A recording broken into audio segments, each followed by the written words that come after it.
My name is Alex, and this is Richard. Hello. And we worked on for our capstone. We worked on an app called Meet Me in the Middle. It can be emulated on Android. It works on iPhone, but we're having some problems with being able to get it to show there. But maybe I won't say that. So our app was created to solve a problem. If you have ever if you're ever tired of being that person that has to like drive the furthest to meet your friends, or you're going on a date but you don't want you or your date to meet at each other's houses, or our app solved that problem. So all you have to do is enter two addresses, and then the app will go ahead and find what it is you're looking for. If it's a cafe, a restaurant, airport, or anything in between both of y'all that is equidistant. So it's fair to both users. And this is our app. And Richard's going to start off by talking about the screen. Yep. So when you open the app, you get a little splash screen, which you probably saw real quick as the app loads, and then it lands you into the search screen with the map.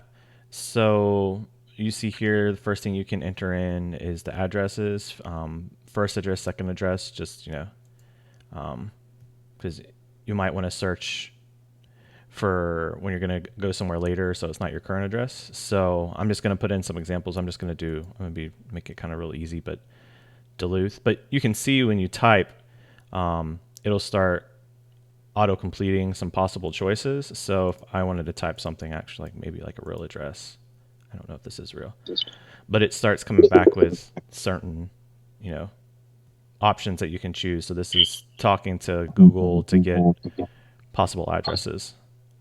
But I'll keep it simple for this. I'll just do Duluth for the first address, and then for the second address, I'll choose Lawrenceville, but it's the same functionality in these two boxes where it's kind of like if you use Google Maps regularly and you start typing in something, usually it'll start kind of popping up with suggestions.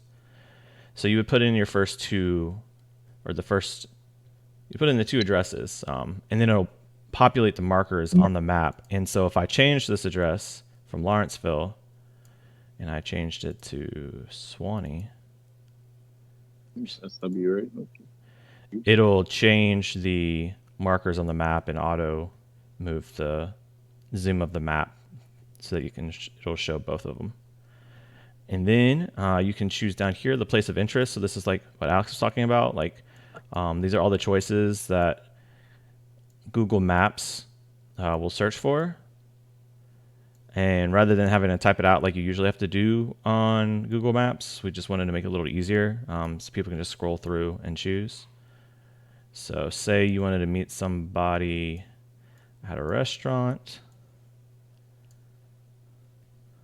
and I hope a restaurant's in between those two places, but we can always change the radius. So I'll choose restaurant. And then we went ahead and just made the search default radius 2 miles. You can click on here and you can change it. So if you really, I think this distance is only like 10 miles. So 2 miles is pretty good for that. But like, let's just say I want to go crazy in 5 miles. I can enter that in. And then the next thing, so we've got the addresses in, the place of interest, and the search radius. And so now this search box popped up and will let us click search. But if you probably saw it was gray before, you have to enter in the addresses and the type of place for it to turn blue and let us hit search. You don't have to add the miles. You don't. It is an option. So by default it starts at 2. And so like I'll start the app up again. Unfortunately, we don't have a way to like clear it real easily without having to go in and set everything. But yeah, so by default it's 2. And you'll see here search is grayed out, and I'm like clicking on it. Like so it's not going to work until you put in the two addresses. So you see the first one zoomed in, and then the second one's added, so it zooms back out. Still, you can't click search. You have to enter in the place of interest.